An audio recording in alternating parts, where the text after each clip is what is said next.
You'll be back begging in a month. My sister smirked at me in front of everyone. Enjoy paying for your own trip, I texted from my new apartment the same night. Now they're stranded in Hawaii with maxed out credit cards and no way home. The exact second I made up my mind to leave remains fresh in my memory, as if it took place just yesterday rather than 3 years ago. My family was gathered around our cramped kitchen table, their expressions twisted with amusement. While I spoke about my business plans, their laughter felt like a blade slicing through me. A business? You? My father wiped away tears of laughter. You can't even remember to take out the trash. My mother's smile was thin and rehearsed. Sweetheart, maybe you should finish college first. Get yourself a proper job. Nancy and Emily, my twin sisters, exchanged looks of silent understanding. At 21, they saw themselves as far more experienced in life than my 19-year-old self. Emily casually tossed her hair over her shoulder. He'll be back in a month, begging. I lowered my gaze to my hands, keeping them still despite the storm raging inside me. I had dedicated half a year to learning about dropshipping, constructing a website, and forming partnerships with suppliers. Not that anyone had ever bothered to ask. I'm moving out next week, I announced. Laughter vanished instantly. My father's face hardened. With what money? My own. He jabbed a finger at me. Under my roof. You live by my rules. No son of mine is going to throw his life away on some internet con. My mother reached for my arm, her voice pleading. Think carefully about this. You've always acted without thinking things through. I tuned her out. Every time I attempted to do something independently, she dragged up old childhood mistakes. I already signed a lease, I said. The silence was suffocating. Then the inevitable explosion arrived. My father accused me of being ungrateful. My mother sobbed about all the sacrifices they had made. My sisters gleefully predicted my downfall, their amusement barely hidden. In their eyes, I was making the worst mistake possible. They were certain I would fail, left with no choice but to return home penniless and defeated. That night I packed my things. At dawn, before anyone woke up, I left. I didn't bother leaving a note. What could I possibly write that hadn't already been argued? My new home was far from luxurious. A tiny studio apartment in an area where rent wouldn't drain my savings. The last tenant had left behind a shaky desk and a futon that faintly smelled of cigarettes. It wasn't much, but it was mine. For the first week, sleep became a luxury I couldn't afford. I worked 18-hour days, tweaking my website, contacting suppliers, and launching advertisements. My phone constantly buzzed, messages from my mother alternating between guilt trips and worry, voicemails from my father growing angrier with each call I ignored, and mocking texts from my sisters, betting on how long I would last. I switched off my phone and focused completely on my work. By the end of the first month, I had made my initial significant earnings, not a fortune, but enough to cover rent with some extra leftover. The second month, my income doubled. By the third, it tripled. I rewarded myself with a brand new Toyota Camry. Nothing extravagant but mine. Running my fingers over the smooth steering wheel and inhaling that distinct new car scent, I felt an overwhelming sense of accomplishment. This wasn't something given to me by family wealth or my father's influence. I had earned it through my own effort and determination. Posting about it online wasn't my intention. I had been staying under the radar, avoiding unnecessary drama, but when the car salesman snapped a photo of me beside my vehicle, I couldn't resist sharing it. A brief moment of pride I allowed myself. The reaction was immediate. My phone blew up with messages. Family members who had never checked in on me suddenly wanted to reconnect. Distant cousins I barely knew sent congratulations. Old classmates reacted with shock. And my family, their sudden change in attitude nearly gave me whiplash. My mother was the first to call, her voice dripping with sweetness. Sweetheart, we've been so worried. Why haven't you been answering our calls? Your father and I were just talking about how much we miss you. I almost let out a laugh. Only a week earlier, her messages had been filled with accusations, insisting that I had shattered her heart. I've been occupied, Mom, busy with work. Well, it's obvious that your dedication is paying off. A brand new automobile, how fantastic. You really should bring it over this weekend and let your father see it. My father, the very man who had labeled me a fool, who had told me I would never accomplish anything without his guidance. Perhaps, I answered. I'll check my schedule. Then my sisters suddenly showed interest in reconnecting. They suggested meeting for lunch, catching up. Their messages contained subtle hints of financial struggles, overwhelming student loans, rising credit card debt, as though I couldn't see through their act. However, it was my father's call that truly revealed their intentions. Son, he had never spoken that word with such affection before. Your mother mentioned you purchased a new vehicle. Well done. I always knew you had it in you. My throat tightened. Had he really believed in me the whole time? Was that why he had laughed in my face when I shared my aspirations? Why he had been so confident I would fail. Before I could respond, he carried on. Listen, I wanted to talk to you about something, an opportunity. The family could use a little support. Ah, there it was. What kind of support? Monetary. He cleared his throat. Emily's car broke down, and Nancy needs dental procedures. Your mother and I are financially stretched at the moment due to the mortgage. I thought since you're doing so well, my success wasn't even the real subject, just a convenient way to request money. I'll consider it, I replied. I had no intention of considering it. I already knew I wouldn't give them a cent, but I wanted to observe just how far they were willing to take this falsehood, how deeply they would bury themselves in their fabricated crisis. I didn't visit that weekend nor the one after that. I replied to their messages with vague responses, made empty promises to catch up soon, all while watching their desperation escalate.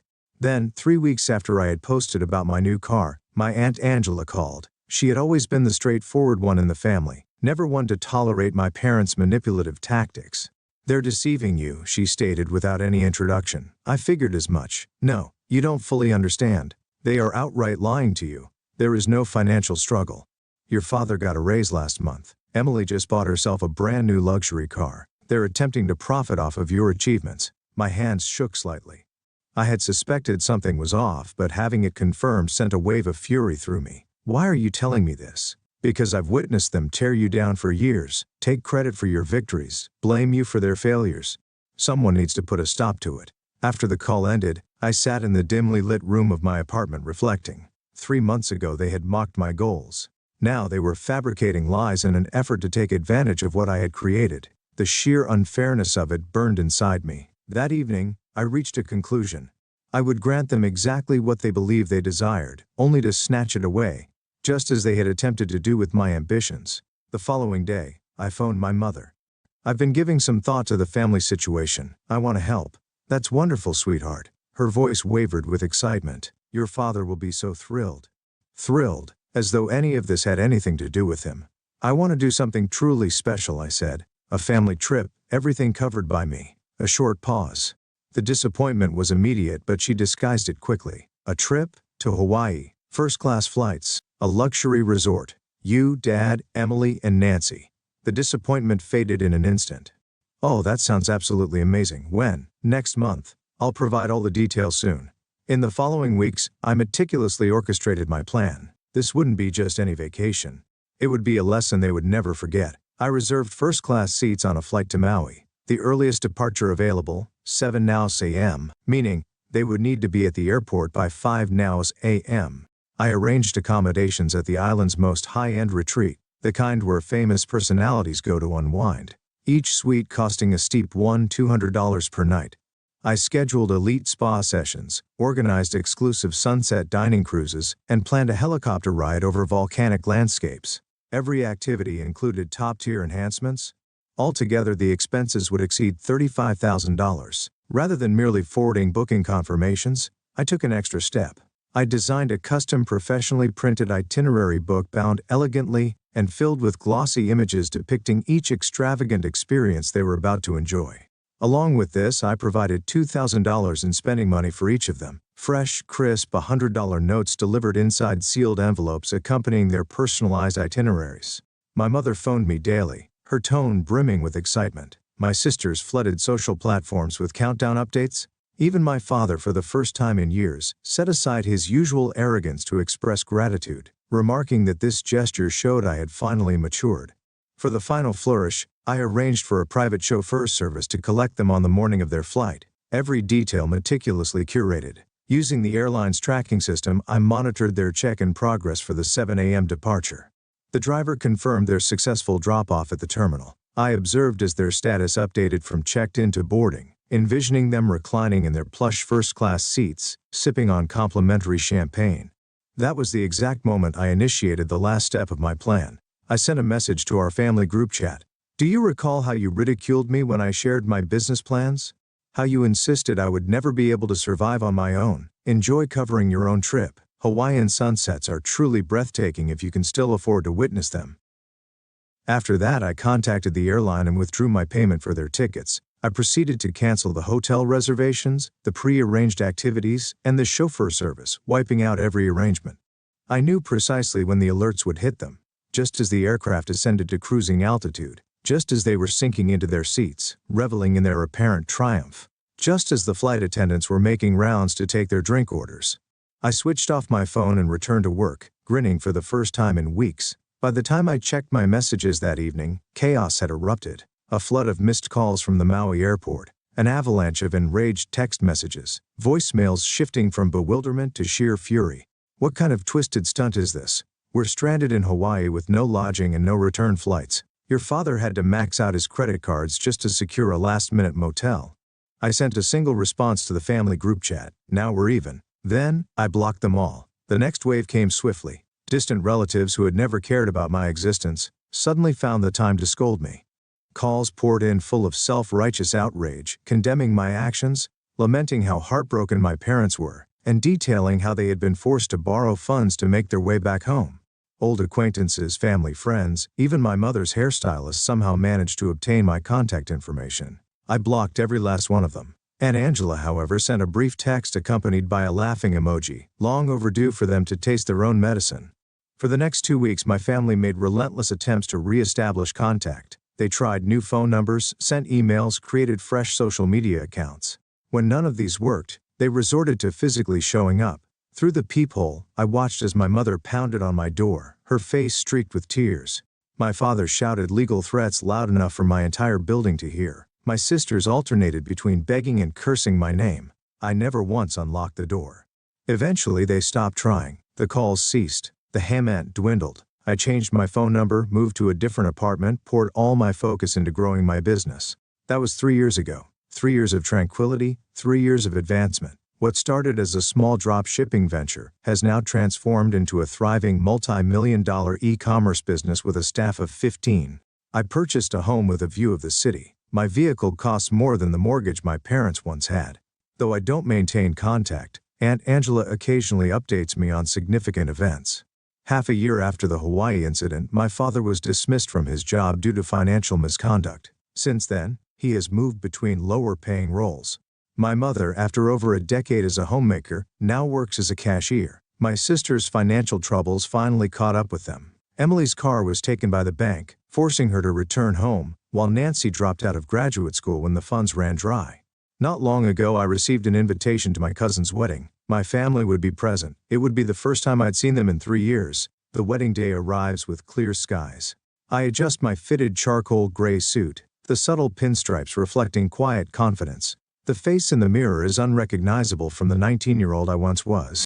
Composed, accomplished, unwavering. I arrive slightly late, slipping into a back row just as the bride walks down the aisle. Across the room, Aunt Angela catches my eye and gives me a knowing nod.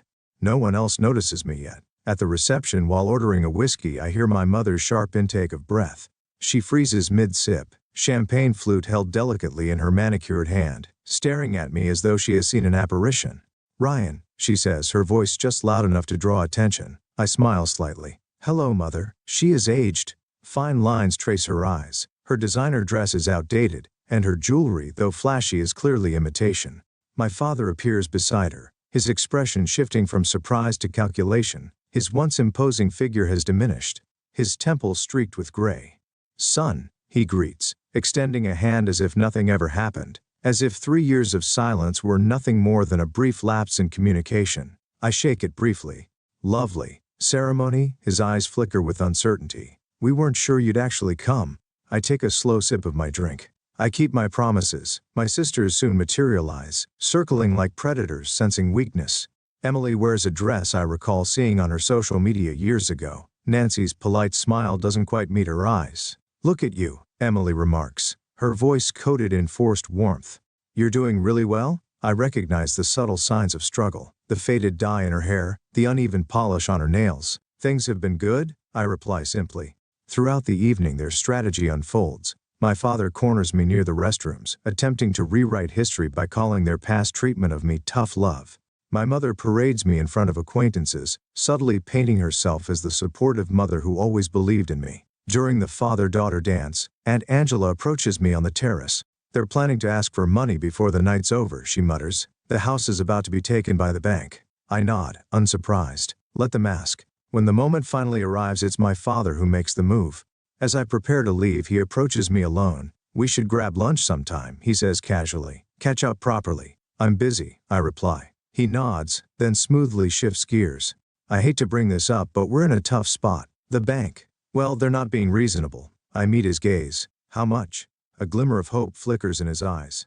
$130,000 would cover the shortfall. Just a temporary loan until we get things back on track. I slide my hand into my jacket, retrieve my wallet, and notice his eyes tracking the motion, expectation growing. Pulling out a single business card, I extend it toward him. Here's the contact information for a reputable financial consultant, I say evenly. He specializes in handling bankruptcy cases and foreclosure solutions. My father's expression stiffens. After everything we've done for you, that's precisely why my response is no, I interject, my tone controlled. Because of everything you did, without hesitation, I walk away. Goodbye, Dad. As I leave, there's no sense of triumph in their downfall, no enjoyment in their hardship. Just a calm assurance that I've severed a harmful pattern. On the drive home, cool night air drifts through my open window. I reflect on the journey that led me here. The satisfaction I once believed I'd feel when confronting them never appeared. Instead, something unexpected settled in, understanding, not forgiveness. They haven't earned that. But seeing them stripped of their arrogance, scrambling to regain the power they once wielded so carelessly, revealed a fundamental truth. Some people only realize the value of something once it's gone. The greatest retribution isn't causing others to suffer for their actions. It's creating something extraordinary from their rejection. Something so undeniable that they're forced to witness what they could have been part of. As I pull into my driveway, I think of the determined 19-year-old who drove away from home with nothing but ambition and the courage to pursue it. He always understood his worth, even when no one else did. The lesson isn't just for them, it's for anyone who has ever stood where I once stood. Your value isn't dictated by those who refuse to recognize it. The opinions of those who mock your aspirations hold no weight against your ability to achieve them. Being related by blood doesn't make someone family. Loyalty, respect, and support do. Sometimes the most difficult truth to accept is that the people who should care for you the most are the ones holding you back. Leaving isn't always surrendering. Sometimes it's the first real step towards something better. And that is the real victory. Not proving them wrong, but finally realizing that their approval was never necessary. After listening to today's story, perhaps it has raised some new questions in your mind, or maybe it has brought back some old memories. Every day on Reddit, new experiences and moments create fresh stories, and they connect all of us. Everyone has their own unique journey in life, and we all try to understand the world in our own way. These kinds of moments remind us that we are all human, sometimes happy, sometimes sad, and always learning something new. If you enjoyed this story, feel free to share it with your friends. Your thoughts and feedback are always valuable to us, as they motivate us to create even better content. Every story has its own unique angle, and our goal is to understand everyone's perspective and make our content diverse and relatable. Stories like these help us realize that life's journey is different for everyone, and by hearing other stories, we learn something new. You can also share your own stories with us. Your experiences are valuable to us as well, and if you enjoyed this video, please leave your feedback. We aim to create content that brightens your mind and gives you new ideas every time. If you've already seen this video before, your feedback is still important. With every piece of feedback, we can improve our content and bring a new perspective to our viewers. Today, what we saw was just a small part of the many stories shared on Reddit and across the world. It's a reminder of how we all try to understand life by sharing our experiences with each other. This video was only an example of how we try to connect with others through storytelling, learning about different sides of life. We hope to continue sharing such stories that help us all learn and grow together. Thank you for your time, and don't forget to keep an eye out for more stories coming soon. If you haven't already, please like and follow for more amazing content.